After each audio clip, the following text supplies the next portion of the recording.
সরকার নির্ধারিত দরের চেয়ে কমে পশুর চামড়া বেচা কেনা, লোকসানে মৌসুমী ব্যবসায়ীরা, খরচ বাড়ার অজুহাত আড়তদারদের। কিছু চামড়া রিজেক্ট করলো, আর রিজেক্ট করলে দেখা যায় যে আমার আর লাভ ঠিক না।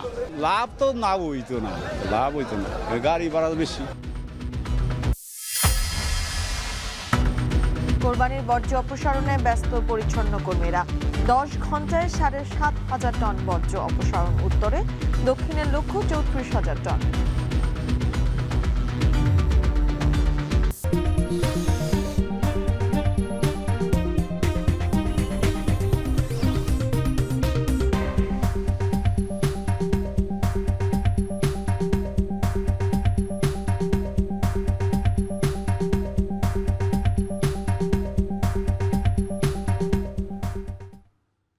স্বাগত এখন সকালে, পুরো আয়োজন জুড়ে সঙ্গে রয়েছি আমি তানজিলা খান মিম। চামড়া সংগ্রহে ব্যস্ত দেশের দ্বিতীয় বৃহত্তম মোকাম নাটোরের চকবৈদ্যনাথের আড়তগুলো।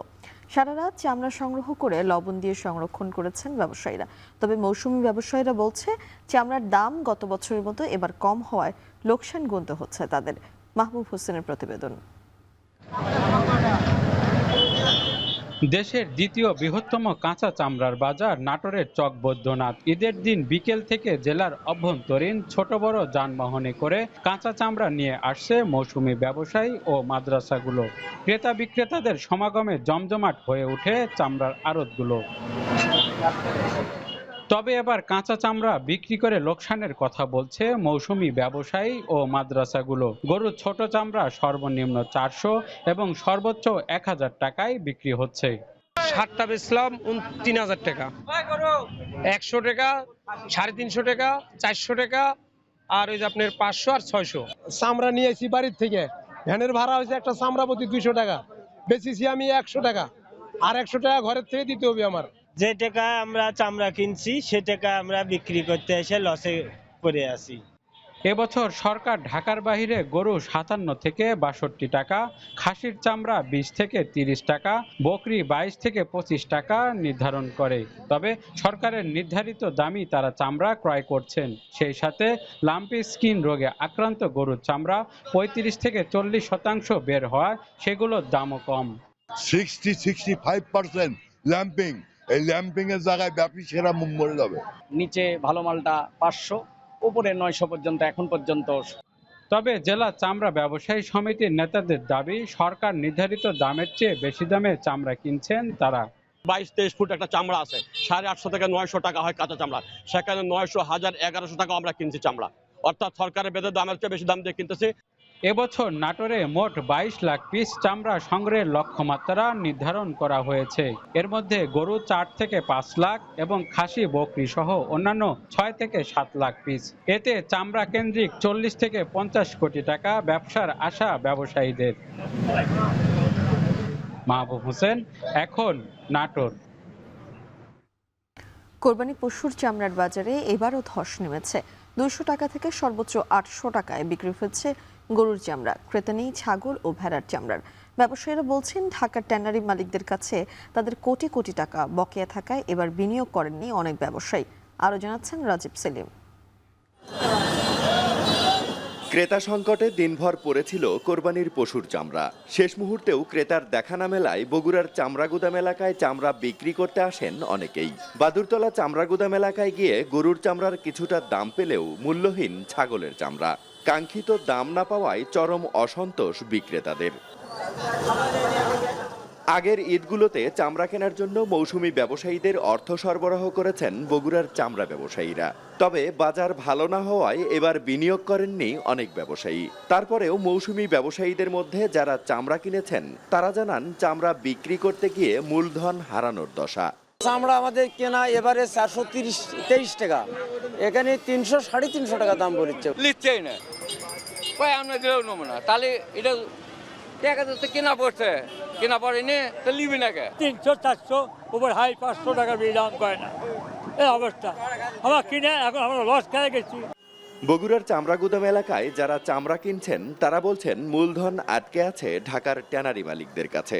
কোটি কোটি টাকা বকেয়া থাকায় চামড়া কিনতে হিমশিম খাচ্ছেন তারা। প্রতি বছর যে ব্যবসায়ীরা চামড়া কেনেন তাদের মধ্যেও অনেকেই এবার চামড়া কিনছেন না।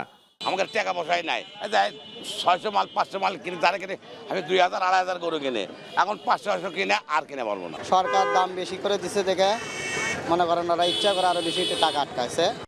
ঈদ ঘিরে চামড়ার সরবরাহ বাড়ায় দাম নিয়ে শঙ্কা থাকে, তাই চামড়া সংরক্ষণের জন্য মাদ্রাসা, এতিমখানা ও লিল্লাহ বোর্ডিংয়ে সরকারিভাবেই পর্যাপ্ত লবণ সরবরাহ করা হয়েছে। রাজীব সেলিম, এখন বগুড়া। ঈদুল আজহার কোরবানির পর দিনাজপুরের একমাত্র চামড়ার বাজার রামনগরে উঠতে শুরু করেছে পশুর চামড়া। তবে বাজারে কাঙ্ক্ষিত দাম না পাওয়ায় হতাশ বিক্রেতারা। ব্যবসায়ীরা বলছেন দেশের বাজারে দরপতন, লবণযুক্ত চামড়ার সংকট সহ নানা কারণে লোকসানের মুখে পড়েছেন তারাও। বিস্তারিত জানাচ্ছেন কঙ্কন কর্মকার। ঈদুল আজহার দিন থেকেই জমে উঠেছে দিনাজপুরের রামনগর চামড়ার বাজার। জেলার বিভিন্ন উপজেলা থেকে কোরবানির পশুর চামড়া সংগ্রহ করে এই বাজারে নিয়ে আসছেন মৌসুমি ব্যবসায়ী ও বিক্রেতারা, কিন্তু বাজারে এসে মিলছে না আশানুরূপ দাম। বিক্রেতাদের অভিযোগ, যে গরুর চামড়া 700 থেকে 1000 টাকায় কিনেছেন সেই চামড়ায় বিক্রি করতে হচ্ছে মাত্র 400 থেকে 500 টাকায়। 50টার মধ্যে মনে করেন প্রায় 12,000 টাকা লস আমার বর্তমানে। তারপরে এই যে কিছু এখানে আছে 28টার মধ্যে এগুলো ধরতেছে না, খালি লাম্পির দোষ দিচ্ছে ওনারা। গরু তো কোনো দাম নাই, ওই যে এটা বললে এভারেজ 50 টাকা। সবচেয়ে বেশি সংকটে ছাগলের চামড়া। ব্যবসায়ীরা বলছেন ছাগলের চামড়ার কার্যত কোনো বাজার নেই। প্রতি পিস চামড়া বিক্রি হচ্ছে সর্বোচ্চ মাত্র 10 টাকায়। আর একটা ছাগলের চামড়ার দাম বলতেছে 10 টাকা। একটা চার দাম বেশি না, ছাগলের চামড়ার দাম বেশি। ছাগলের 14টা চামড়া 60 টাকা করে, 60 টাকা। তবে ভালো মানের ও বড় আকারের গরুর চামড়ার কিছুটা চাহিদা রয়েছে। ব্যবসায়ীরা জানিয়েছেন উন্নত মানের কিছু চামড়া 1200 টাকা পর্যন্ত বিক্রি হচ্ছে। ভালো মাল যেটা ফুটের মাল, মনে করেন 20 ফুটের উপর মাল 700-800 টাকা বেচা বিক্রি হচ্ছে। আর মনে করেন যে যেটা 2 নম্বর মাল 300 থেকে 400 টাকা বেচা কিনা হচ্ছে। চামড়া ব্যবসায়ীদের আরেকটি বড় সমস্যা বকেয়া টাকা। অনেক আড়তদার ও ব্যবসায়ী জানিয়েছেন আগের বছরের পাওনা টাকা না পাওয়ায় এবার পুঁজি সংকটে পড়েছেন তারা। 25 লক্ষ টাকার মাল দিচ্ছি, তারা 5% আমাদেরকে দিয়ে বাকি টাকাটা আটকায় দিচ্ছে, যার কারণে এই চামড়া শিল্পটা, দিনাজপুরের চামড়া শিল্পটা ক্ষতিগ্রস্ত এবং যারা চামড়া ব্যবসা করতেছে তারাও ক্ষতিগ্রস্ত। ব্যবসায়ীরা বলছেন আন্তর্জাতিক বাজারে দর কমে যাওয়া, লবণযুক্ত এবং সংরক্ষণ সমস্যা সহ নানা কারণে চামড়া শিল্প এখন বড় সংকটের মুখে। এখন দিনাজপুর। গত বছরের তুলনায় চলতি বছর বেশি চামড়া সংরক্ষণ করা সম্ভব হবে বলে জানিয়েছেন বাণিজ্যমন্ত্রী খন্দকার আব্দুল মুক্তাদির। জানান চামড়া পাচারের কোনো শঙ্কা নেই। বৃহস্পতিবার সন্ধ্যায় সাভারের আমিনবাজারে কাঁচা চামড়ার বাজার পরিদর্শন শেষে এই কথা বলেন তিনি। যাবতীয় লজিস্টিক অসুবিধা সত্ত্বেও সারা দেশে সংগ্রহ হচ্ছে আলহামদুলিল্লাহ, এবং আমাদের বিশ্বাস আমরা বেশিরভাগ চামড়াই সংরক্ষণ করতে পারবো।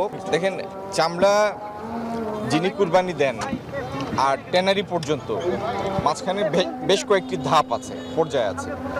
তো এই প্রত্যেকটি ধাপের সাথে লিঙ্ক করে, মানে পারস্পরিক একটা সম্পর্কিত করে আমরা চেষ্টা করেছি, এখনো করে যাচ্ছি যতটুকু সম্ভব চামড়া সংরক্ষণ এবং ট্যানারি পর্যন্ত পৌঁছানোর।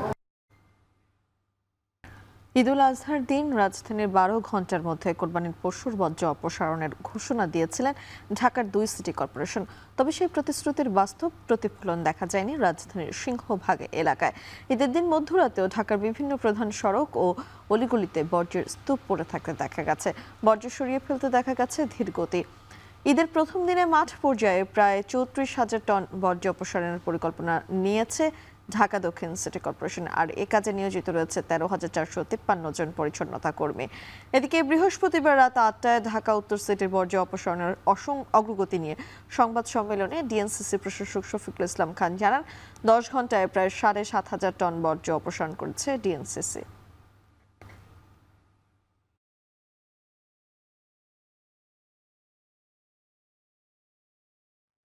কোরবানির বর্জ্য অপসারণে দিনভর ব্যস্ত সময় পার করেন সিটি কর্পোরেশনের প্রশাসক সহ পরিচ্ছন্নতা কর্মীরা। নির্ধারিত সময়ের মধ্যে পরিচ্ছন্ন হয়ে ওঠে বেশিরভাগ নগরী।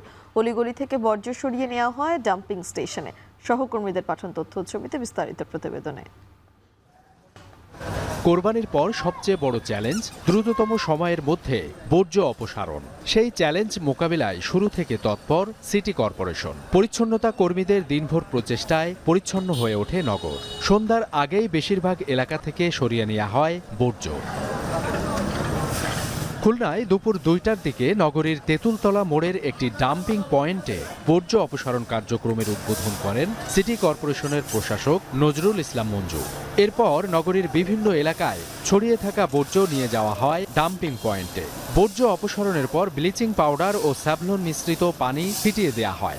কোরবানির সমস্ত বর্জ্য আমরা বেলা 2টা থেকে রাত 10টার মধ্যে আমরা অপসারণ করব এবং এই জন্য আমাদের 722 জন কর্মী আমরা নিয়োগ করেছি। বর্জ্য অপসারণের পরে আমরা সারা শহরে আমরা পানি দেব এবং ফেনাইলযুক্ত পানি।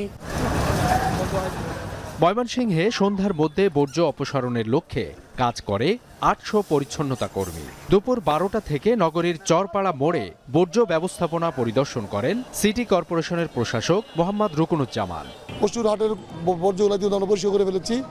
আমরা প্রধান সড়কগুলো 3টা-4টার মধ্যে পরিষ্কার করে ফেলবো এবং গলিগুলো আমরা সন্ধ্যার আগে পরিষ্কার করে ফেলবো। আমরা আশা করছি ময়মনসিংহ নগরবাসী যদি আমাদের সহায়তা করে তার বাড়ির বর্জ্যটি আমাদের যে পলিথিনটি দেওয়া আছে সেই পলিথিনের ভিতরে ফেলে এবং রক্তের মধ্যে যে ব্লিচিং পাউডার ছিটিয়ে রক্তের পরিষ্কার করতে। রাজশাহী নগরীর 30টি ওয়ার্ডে 1500 কর্মী 3 স্তরে বর্জ্য অপসারণে কাজ করেন। দুপুরে নগরীর পাড়া মহল্লার গলিপথ থেকে বর্জ্য সংগ্রহ করে নগরীর সেকেন্ডারি ডাস্টবিনে ফেলা হয়। 8 ঘন্টার মধ্যে পরিচ্ছন্ন হয়ে ওঠে নগরী।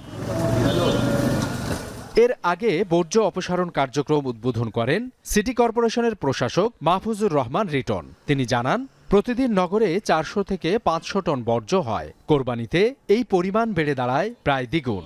মাননীয় প্রধানমন্ত্রীকে আমরা কথা দিয়েছিলাম 6 থেকে 8 ঘন্টার মধ্যে আমরা রাজশাহী শহর ক্লিন করে ফেলবো। ইনশাল্লাহ তারা বাস্তবায়ন করার জন্য চেষ্টা করেছে এবং আরও সময় আমাদের যেহেতু আছে ইনশাল্লাহ তার মাঝেই আমরা রাজশাহী শহরকে ক্লিন করে ফেলবো ইনশাল্লাহ। এছাড়া সিলেট, কুমিল্লা ও বরিশাল নগরীতেও বর্জ্য অপসারণে কাজ করে সিটি কর্পোরেশনের পরিচ্ছন্নতা কর্মীরা। প্রস্তুতিমূলক কার্যক্রমের অংশ হিসেবে আমরা প্রতিটি ওয়ার্ডে 2 দিন মাইকিং করিয়েছি, লিফলেট বিতরণ করিয়েছি। এছাড়াও প্রত্যেক মসজিদে আমরা সচেতনমূলক তথ্য মানুষকে বলার চেষ্টা করেছি। আমরা যে কথা দিয়েছিলাম নগরবাসীকে যে সকালের মধ্যে হাট বাজারগুলো পরিষ্কার করবো, বিশেষ করে মূল সড়ক, সেটা আমরা মোটামুটি করতে পেরেছি। আমরা খুবই আশাবাদী যে 8 ঘন্টার মধ্যে আমরা পরিষ্কার করতে সমর্থ হব। সন্ধ্যার আগেই বেশিরভাগ নগরী পরিচ্ছন্ন হয়ে ওঠে। নির্ধারিত সময়ের মধ্যে এলাকা বর্জ্যমুক্ত হওয়ায় সন্তোষ প্রকাশ করেন নগরবাসী। সাবিত সারওয়ার। মোবাইল ইন্টারনেট এখন শুধু যোগাযোগ নয়, পড়াশোনা, অফিস কিংবা বিনোদনেরও বড় মাধ্যম। সম্প্রতি মোবাইল ডাটা প্যাকের দাম ও মেয়াদ নিয়ে বাড়ছে গ্রাহকের অসন্তোষ। অপারেটররা বলছে উন্নত নেটওয়ার্ক ও সেবার মান ধরে রাখতে ব্যয় বাড়ছে। বিস্তারিত জানাবেন ফেরদৌস রহমান।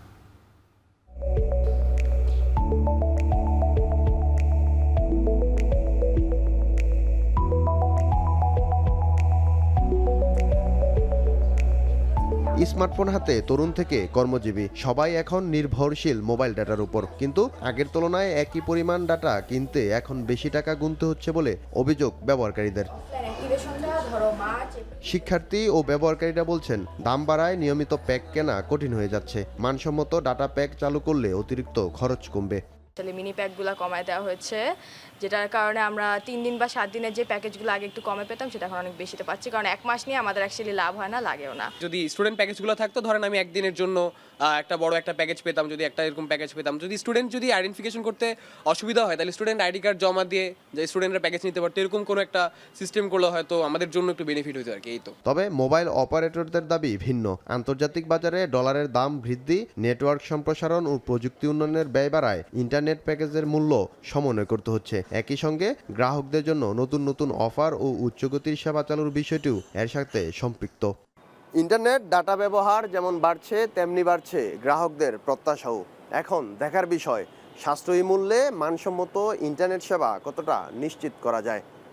বিশেষজ্ঞরা বলছেন ইন্টারনেট এখন মৌলিক ডিজিটাল সেবার অংশ হয়ে উঠেছে, তাই ডাটার মূল্য নির্ধারণে গ্রাহকের ক্রয় ক্ষমতা ও সেবার মান দুই দিকেই নজর রাখতে হবে। দেখেন, আমাদের দেশে কিন্তু মোবাইল ইন্টারনেটের দাম এখনো কিন্তু অনেক বেশি, আপনি যদি ইন্টারন্যাশনালি কম্পেয়ার করেন। এবং এই কমপ্লেন তো আমরা বহুদিন ধরে করে আসছি যে আমাদের এখানে ডেটা প্যাক আমরা যখন একটা রিচার্জ করি, সেই রিচার্জ করে যে আমরা যে সেটার মানে বিপরীতে যে ডেটাটা পাই বা অথবা টক টাইম পাই, সেটা কিন্তু যথেষ্ট না। সমস্যায় পড়ছি আমরা যারা আমরা এন্ড ইউজার।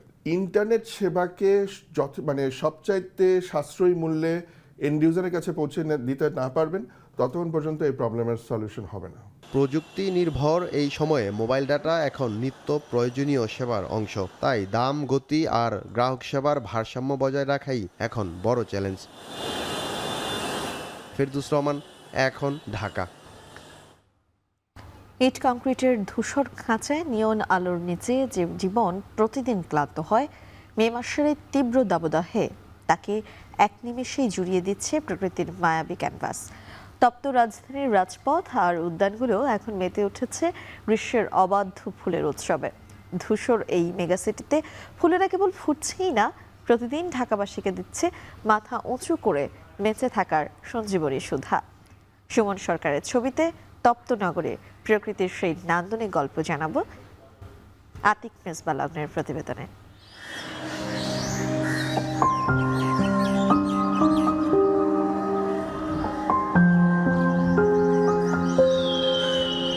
অট্টালিকার নগরী ঢাকা, জ্যৈষ্ঠের তপ্ত দুপুরে আরো রুদ্র রুক্ষ।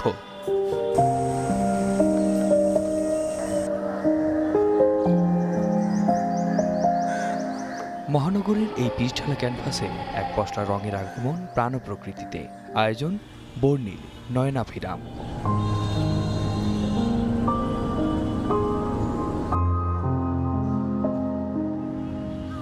তীব্র দাবদাহ উপেক্ষা করে ঢাকার রাজপথে রক্তিম উৎসব, যার পরস্পরিক ছোঁয়ায় মুছে যায় সব নাগরিক ক্লান্তি।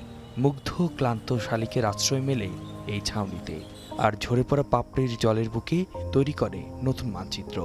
ছুটন্ত এ জনপদের দীর্ঘশ্বাস আর অবাধ্য দ্রোহে হলুদ লালের গোপন মিতালি।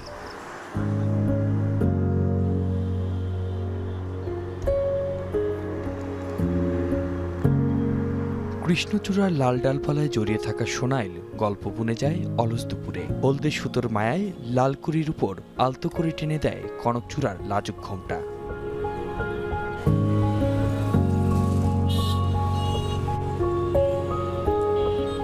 এই রূপ আরো খোলসা হয় একটু এগোলে, যেখানে চোখের ধাঁধায় রাধাচূড়ার লাল ও হলুদ রঙের বাহার। চেনাজুয়ের মিষ্টি গন্ধের চেয়েও এই রূপে কেবলই মুগ্ধতা।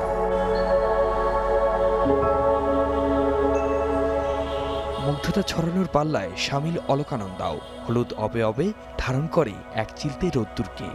একাত্মতা জানিয়ে প্রেমের খোরাক দেয় জারুলের বেগুনি মায়া।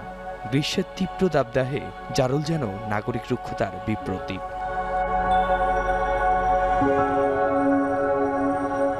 কোমল আঁচড় আর আঁকিবুকিতে ধরা পড়ে আদিম রহস্য নাগলিঙ্গম। সৌর নিংড়ানো আভায় সেজে ওঠায় কোনো কার্পণ্য নেই তার। আদিম অরণ্যের আধিক্যতায় সৌন্দর্যের বিচ্ছুরণ।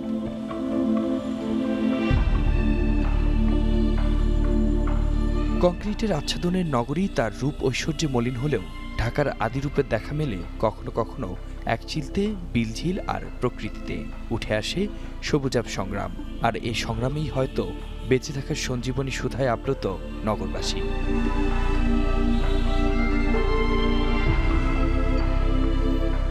আতিক মেজবা লগ্ন, এখন, ঢাকা। সব ভেদাভেদ ভুলে দেশের স্বার্থে সবাইকে ঐক্যবদ্ধ হওয়ার আহ্বান জানিয়েছেন এলজিআরডি মন্ত্রী মির্জা ফখরুল ইসলাম আলমগীর। বৃহস্পতিবার সকালে ঠাকুরগাঁও সরকারি বালক উচ্চ বিদ্যালয় মাঠে ঈদের জামাত শেষে এ আহ্বান জানান তিনি। এদিকে বিএনপি নেতাদের বাংলাদেশে যারা দুস্থ, দরিদ্র ও বৈষম্যের শিকার, তাদের বৈষম্য দূর করে একটি সাম্যের বাংলাদেশ নির্মাণ করতে হবে বলে জানান তিনি। ঠাকুরগাঁওবাসীর কাছে, সারা বাংলাদেশের মানুষের কাছে আমাদের একটাই আবেদন, আমাদের কাছে যে আসুন আমরা সবাই আমাদের বিভেদ ভুলে গিয়ে ঐক্যবদ্ধ হয়ে আল্লাহ তাআলার নির্দেশে আমরা সবাই এগিয়ে যাই এবং ত্যাগ স্বীকার করার জন্য মানসিক প্রস্তুতি সবাই গ্রহণ করি। এবার ঈদুল আজহার আগে দ্রব্যমূল্য সহনীয় পর্যায়ে ছিল উল্লেখ করে নিত্যপণ্যের দামে সাধারণ মানুষের ক্রয় ক্ষমতার মধ্যে রাখতে সরকার কাজ করছে বলে জানিয়েছেন অর্থমন্ত্রী আমির খসরু মাহমুদ চৌধুরী। বৃহস্পতিবার সকালে চট্টগ্রামের কাট্রলিতে নিজ বাড়ির মসজিদে ঈদুল আজহার জামাত শেষে সাংবাদিকদের অর্থমন্ত্রী এসব কথা বলেন। ঈদ উপলক্ষে দ্রব্যমূল্য কমেছে, সাধারণত কোরবানির সময় দাম বাড়ে, এবার কিন্তু কমেছে। সুতরাং আমরা এই ধারাটা অব্যাহত রাখতে চাই, সাধারণ মানুষের ক্রয় ক্ষমতার মধ্যে রাখার জন্য চেষ্টা করছি আমরা, যাতে বাংলাদেশের অর্থনীতির সুফল তো সাধারণ মানুষ পেতে হবে, খালি প্রবৃদ্ধির কথা চিন্তা করলে তো হবে না। এই প্রবৃদ্ধির মাধ্যমে দেশের সাধারণ মানুষ অর্থনীতিতে অংশগ্রহণ করতে হবে, অর্থনীতির সুফল পেতে হবে। দেশের আইন শৃঙ্খলা পরিস্থিতির অবনতি ও দ্রব্যমূল্যের ঊর্ধ্বগতি নিয়ে উদ্বেগ প্রকাশ করেছেন বিরোধী দলীয় চিফ হুইপ ও এনসিপি আহ্বায়ক নাহিদ ইসলাম। রাজধানীর পূর্ব রামপুরা ঈদুল আজহার নামাজ শেষে তিনি বলেন, দেশের যে কোনো সংকটে সরকারকে সর্বোচ্চ সহযোগিতা করতে চায় বিরোধী দল। যেই ত্যাগ, আত্মত্যাগ আমরা আমাদের জুলাই গণঅভ্যুত্থান আমাদের শহীদরা করেছেন, সেই ত্যাগকে যাতে আমরা ধারণ করতে পারি, আমাদের সকল শহীদদেরকে আমরা স্মরণ করছি। সারা দেশবাসীর প্রতি আমরা আহ্বান জানাচ্ছি যাতে গম্ভীর্যতার সাথে, আনন্দ এবং ত্যাগের সাথে সবাই এই দিনকে উদযাপন করে। পাশাপাশি আমাদের যেই দেশের প্রতি দায়িত্ব রয়েছে, আমাদের যেই দিনের প্রতি দায়িত্ব রয়েছে, সমাজের প্রতি দায়িত্ব রয়েছে, সেই দায়িত্ব যাতে আমরা পালন করি। ঈদের দিনেও সারা দেশের সড়ক দুর্ঘটনায় 18 জনের প্রাণ গেছে। এর মধ্যে বেশিরভাগই মোটরসাইকেল দুর্ঘটনা। আহত হয়েছেন অন্তত 30 জন। বৃহস্পতিবার দুপুরে ঢাকা খুলনা মহাসড়কে গোপালগঞ্জের বেদগ্রামে বাস চাপায় 5 জন নিহত হন। প্রত্যক্ষদর্শীরা জানায়, ঢাকা থেকে ছেড়ে আসা পিরোজপুরগামী দোলা পরিবহনের একটি বাস শহরের বেদগ্রামে পৌঁছলে বিপরীত দিক থেকে আসা একটি মোটরসাইকেল সামনে থেকে ধাক্কা দেয়। সে সময় মোটরসাইকেলটিকে এড়াতে গিয়ে রাস্তার উপর উল্টে যায় বাসটি। এতে নিহত হন 5 জন। অন্যদিকে চট্টগ্রামের কর্ণফুলীতে বাস ও লেগুনার সংঘর্ষে 3 জন নিহত হন। দুর্ঘটনার পর বাসে ভাঙচুর চালায় বিক্ষুব্ধ জনতা।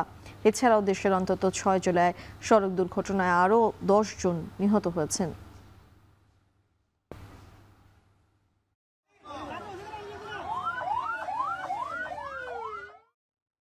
বৃহস্পতিবার সকাল 8টা পর্যন্ত গত 24 ঘন্টায় সারা দেশে হাম ও উপসর্গ নিয়ে আরও 5 শিশুর মৃত্যু হয়েছে। এর মধ্যে ঢাকায় 3 জন, বরিশালে 1 জন ও সিলেটে 1 শিশু মারা গেছেন। স্বাস্থ্য অধিদপ্তরের প্রতিবেদনে এই তথ্য জানানো হয়েছে। এ সময় হামের উপসর্গ দেখা দিয়েছে 826 জনের শরীরে, আর হামে আক্রান্ত হয়েছেন 51 জন। এ নিয়ে গত 15 মার্চ থেকে হাম উপসর্গে সারা দেশে 565 জনের মৃত্যুর তথ্য জানা গিয়েছে। স্বাস্থ্য অধিদপ্তরের তথ্য বলছে, এই সময়ে হামের উপসর্গ নিয়ে হাসপাতালে ভর্তি হয়েছে 54,182 জন। সুস্থ হয়ে হাসপাতাল থেকে বাড়ি ফিরেছেন 50,926 জন।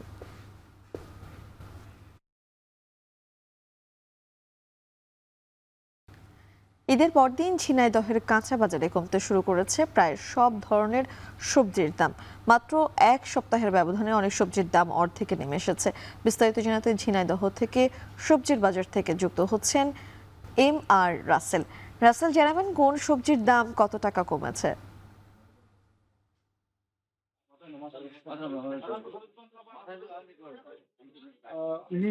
ঈদ পরবর্তী সময়ে ঝিনাইদহের যে পাইকারি সবজি বাজারগুলো রয়েছে সেখানে কিন্তু একেবারেই মরুভূমিতে রূপ নিয়েছে। আমরা সকাল থেকে যে সকল পাইকারি বাজারগুলো রয়েছে আমরা সেখানে ঘুরে দেখেছি এবং ক্রেতা এবং সবজি সরবরাহ কিন্তু একেবারে চোখে পড়েনি।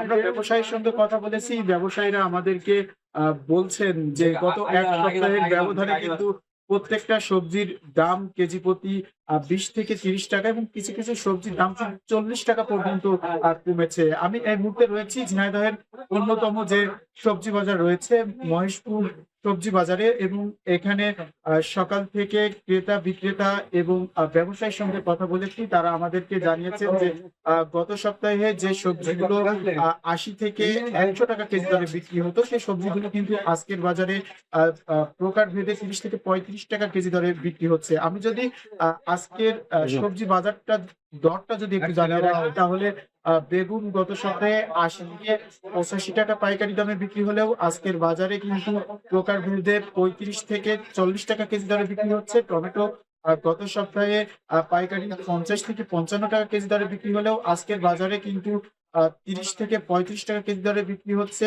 আর ঢেঁড়স আজকের বাজারে 10 থেকে 15 টাকা কেজি দরে বিক্রি হচ্ছে। উচ্ছে গত সপ্তাহে আমরা দেখেছি 70 থেকে 75 টাকা কেজি দরে বিক্রি হলেও আজকের বাজারে কিন্তু 35 থেকে 40 টাকা কেজি দরে বিক্রি হচ্ছে। পাশাপাশি অন্যান্য যে সবজিগুলো রয়েছে প্রত্যেকটা সবজির দাম কিন্তু কমেছে।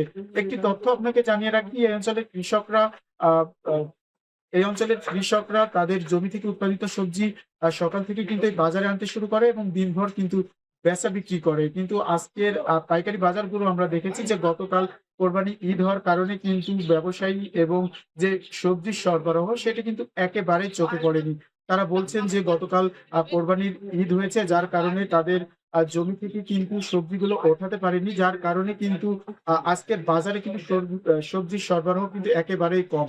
অন্যদিকে সবজির সরবরাহ কম থাকলেও কিন্তু যে দামের যে বিষয়টা রয়েছে সেটাও কিন্তু কম রয়েছে। অন্যদিকে ক্রেতা যারা রয়েছেন, আমরা কয়েকজন ক্রেতার সঙ্গে সকালে কথা বলেছি, তারা আমাদেরকে জানিয়েছেন যে কোরবানির ঈদে মাংসের পরিমাণটা পরিবারের বেশি থাকার কারণে কিন্তু তাদের যে সবজির যে চাহিদাটা সেটি কিন্তু আপাতত কম রয়েছে। তবে ব্যবসায়ী যারা রয়েছেন তারা কিন্তু বলছেন যে ঈদের 2 থেকে 3 দিন পর সবজির যে চাহিদাটা এটি কিন্তু দ্বিগুণ হবে এবং যে দামের যে বিষয়টা রয়েছে কৃষকদের যে দামের কারণে যে তাদের যে লোকসান সেটি কিন্তু তারা পুষিয়ে নিতে পারে। তো সব মিলিয়ে বলা যায় যে ঝিনাইদহে কিন্তু আজকে যে সকল পাইকারি বাজারগুলো রয়েছে সেই বাজারে সবজির সরবরাহ কম এবং দামের যে বিষয়টা সেটিও কিন্তু ক্রেতাদের নাগালের মধ্যে রয়েছে।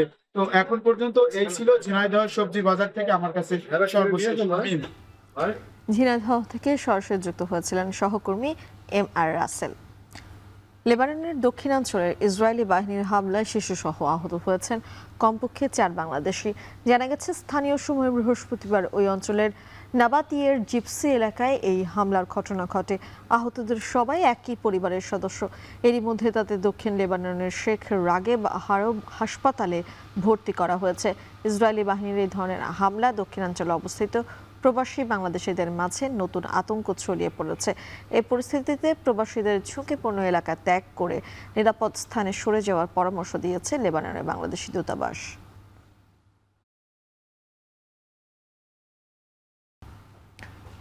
শান্তি আলোচনার জন্য 60 দিনের যুদ্ধবিরতির বিষয়ে সমঝোতায় রাজি হয়েছে যুক্তরাষ্ট্র ও ইরান। মার্কিন যুক্তরাষ্ট্রের এক সূত্রের বরাত দিয়ে খবরটি নিশ্চিত করেছে আল জাজিরা। এতে বলা হয়, চলমান যুদ্ধাবস্থা নিরসনে ওয়াশিংটন ও তেহরান যুদ্ধবিরতির সময়সীমা বাড়ানোর ব্যাপারে এটি কাঠামোয় সম্মত হয়েছে।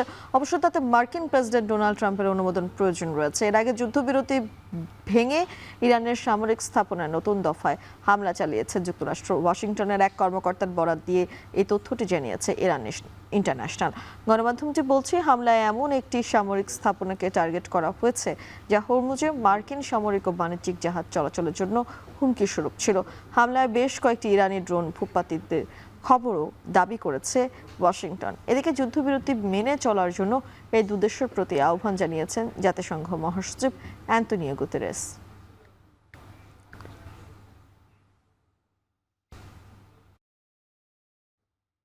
অন্য দেশে হুমকি দেয়া কিংবা আক্রমণ করা মার্কিন প্রেসিডেন্ট ডোনাল্ড ট্রাম্পের স্বভাবজাত আচরণ হয়ে দাঁড়িয়েছে। সম্প্রতি হরমুজ প্রণালী ইস্যুতে ওমানকে উড়িয়ে দেওয়া হবে ট্রাম্পের এমন হুমকি নিয়ে অস্বস্তিতে আন্তর্জাতিক মহল। কারণ মার্কিন প্রেসিডেন্টের এই হামলার হুমকি শুধু কয়েকটি দেশের বিষয় নয়, পুরো বিশ্বের মানুষের নিরাপত্তার সঙ্গে জড়িত। বিস্তারিত জানাবেন পেনুকা সুলতানা। হরমুজ প্রণালীতে নৌ চলাচলের অধিকার নিয়ে দীর্ঘদিনের মিত্রদেশ ওমানের সঙ্গে এবার বিবাদে জড়ালেন মার্কিন প্রেসিডেন্ট ডোনাল্ড ট্রাম্প। শুধু তাই নয়, ওমান যদি অন্য দেশের মতো আচরণ না করে তাহলে দেশটিতে সামরিক শক্তি প্রয়োগেরও হুমকি দিয়েছেন ট্রাম্প। আর এর মধ্য দিয়ে মার্কিন এই প্রেসিডেন্টের হুমকির তালিকায় 15তম দেশ হিসেবে অন্তর্ভুক্ত হল ওমান। তবে বুধবার মার্কিন প্রেসিডেন্টের এমন মন্তব্যে নড়ে চড়ে বসেছে পুরো বিশ্ব। কারণ এটি শুধু একটি দেশের বিরুদ্ধে মন্তব্য নয়, বরং একটি গুরুত্বপূর্ণ ভূরাজনৈতিক অঞ্চলের স্থিতিশীলতার ওপর সরাসরি হুমকি। এদিকে ট্রাম্পের এই হুমকি বা আক্রমণের প্রবণতা নিয়ে এক বিশেষ প্রতিবেদন প্রকাশ করেছে CNN। প্রকাশিত প্রতিবেদনে বলা হয়, ট্রাম্প তার 2 মেয়াদে এখন পর্যন্ত প্রায় 15টি দেশকে আক্রমণ করেছেন বা আক্রমণের হুমকি দিয়েছেন। আর বর্তমান মেয়াদে এখন পর্যন্ত কমপক্ষে 7টি দেশে সরাসরি সামরিক হামলা চালিয়েছে। এগুলোর মধ্যে রয়েছে Iran, Iraq, Nigeria, Somalia, Syria, Venezuela ও ইয়েমেন। অবশ্য সব হামলা একই ধরনের ছিল না। কিছু হামলা ছিল সন্ত্রাসী গোষ্ঠীর বিরুদ্ধে, আবার কিছু ছিল রাষ্ট্রীয় লক্ষ্যবস্তুতে।